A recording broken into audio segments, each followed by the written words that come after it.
Pernikahan pria dengan domba sebatas untuk konten difasilitasi oleh seorang anggota DPRD Gresik, fraksi Partai Nasdem, yakni Nurhudi Didin Arianto. Politisi Partai Nasdem ini diseret karena pernikahan itu dilaksanakan di Pesanggerahan Keramat Ki Ageng milik milik Nurhudi sendiri pada Minggu 5 Juni lalu. Badan Kehormatan DPRD Gresik kemudian menggelar rapat menyikapi viralnya video pria menikah dengan domba itu. Video pernikahan itu dilakukan oleh seorang pria bernama Saiful Arif, 44 tahun, yang mengaku sebagai Satrio Piningit. Pria itu menikah dengan domba betina yang diberi nama Sri Rahayu binti Bejo. Pernikahan itu diakui hanya sebatas konten saja.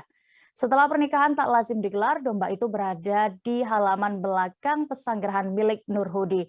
Nurhudi Didin Arianto adalah Sekretaris Komisi 4 DPRD Gresik yang berasal dari fraksi Partai Nasdem.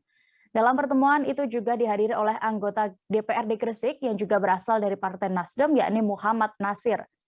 Muhammad Nasir mengaku kena prank saat mendatangi undangan pernikahan tersebut.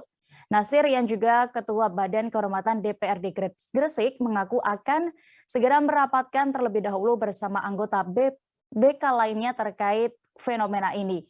BK DPRD Gresik sendiri terdiri dari Jamiatul Mukaromah selaku Wakil Ketua, Mega Bagus, Abdullah Munir, dan Mustajab sebagai anggota. Nasir memastikan rapat internal untuk memutuskan nasib dari Nurhudi akan digelar dalam waktu dekat. Sementara itu, Nurhudi Didin Arianto yang turut terlibat dalam pembuatan video telah memberikan klarifikasinya. Menurutnya, motif pembuatan video pria nikahi domba ini untuk mendapatkan respons banyak dari warganet.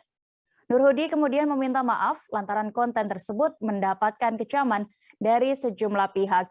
Ia juga menegaskan konten tidak bermaksud menyinggung budaya dan agama manapun. Terima kasih sudah nonton. Jangan lupa like, subscribe, dan share ya.